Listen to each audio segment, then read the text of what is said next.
Hello everyone, welcome back. I'm Nancy Jose and we were reading the short story Spectral Speech written by Ayyappan, and let's continue. So in the last class we stopped where our ghost or the speaker began to think about suicide for the first time. So let's continue. So remember, our speaker is the ghost and or the girl, and the listener is her lover's sister, Kunjako's sister.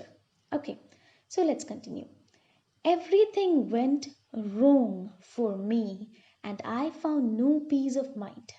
Everybody knew about the goings on between Kunjako and me. At home, my father beat me up and crushed me to pulp.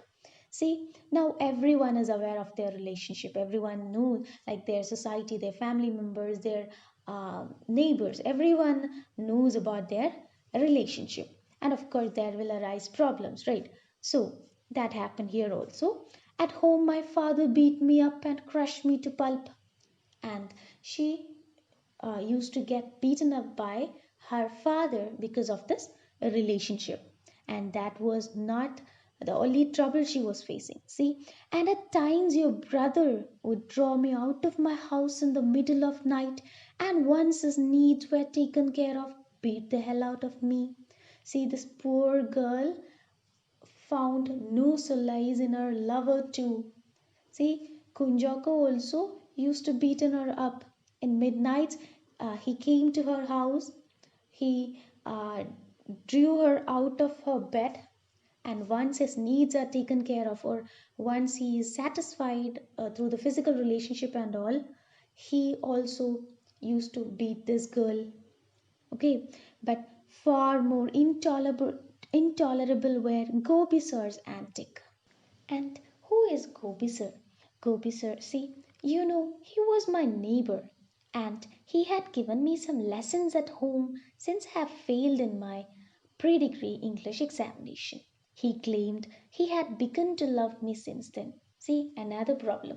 So Gopi sir was her tuition teacher. Okay, he taught her uh, once when she failed in a pre-degree English examination. So now what he is claiming is that he, had begun to love this girl since that day. Fine. So he was of my caste, not bad looking and a good man. They were from the same caste. He was a good man. But the moment I heard he was in love, I felt the way I did when years ago, working in the paddy field, I had a leech cling onto my thigh, growing with big with my blood. See, when he confessed his love, or when she heard that this man loves her, what she felt was disgust. Okay, she couldn't digest him loving her. Okay, she couldn't digest him proposing her.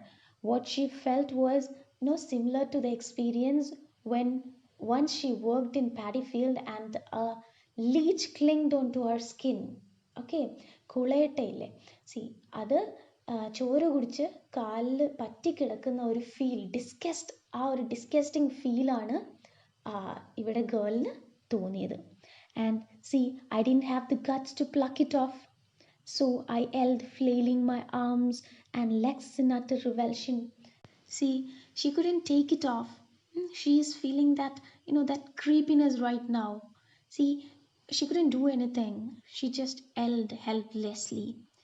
And she is feeling the same thing right now when Gopi sir proposed her. And one day, hiding his embarrassment in a put on jocular vein, Gobi sir said, say, put on jocular vein means in a humorous tone. He said, I get the feeling that I should begin to love you. That is, he confessed his love.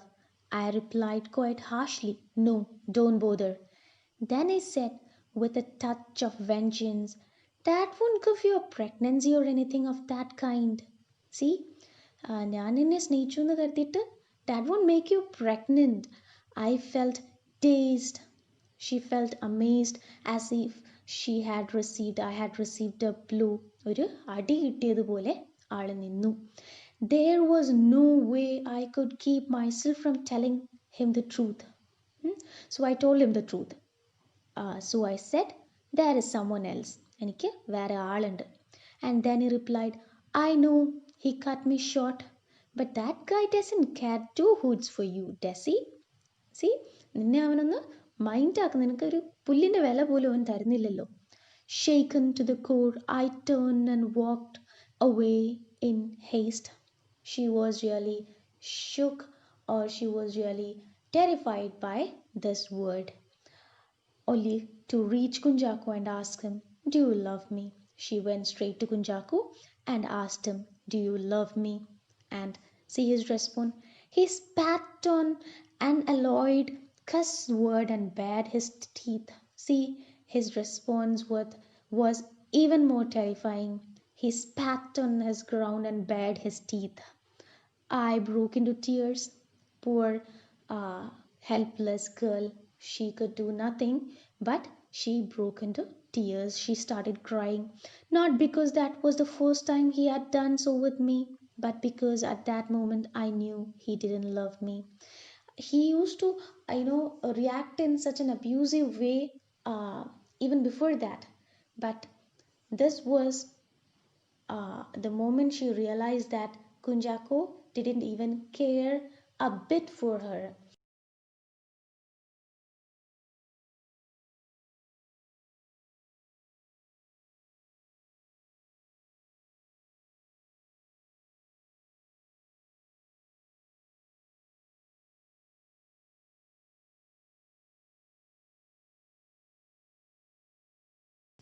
And see, now she lost all her hope, and she realized that Kunjako never cared for her. Kunjako never loved her.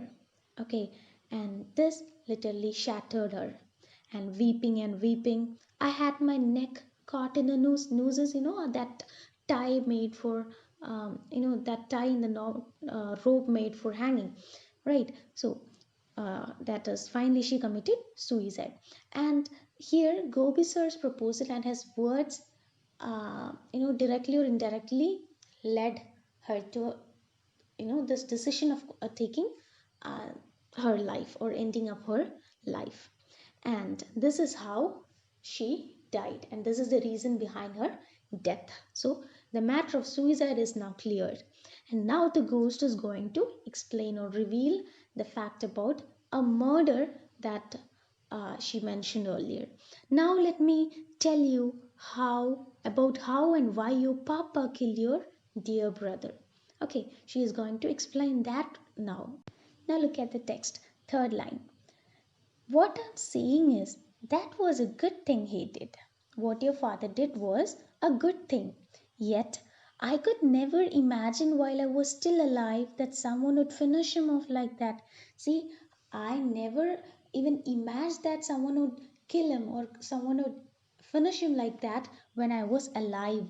Okay, I couldn't even imagine like that. Well, let it be. What you're unhappy about is the question why your papa did such a thing. Let me now prick and burst the boil of that unhappiness. Okay, whatever it is, I know that you're unhappy because you don't know why your papa killed your brother, right? So don't worry, I'm going to reveal it to you, and now I'm going to burst out that unhappiness. Okay, now just listen. On the 16th day after my burial, I got out of the grave. I came straight to your house.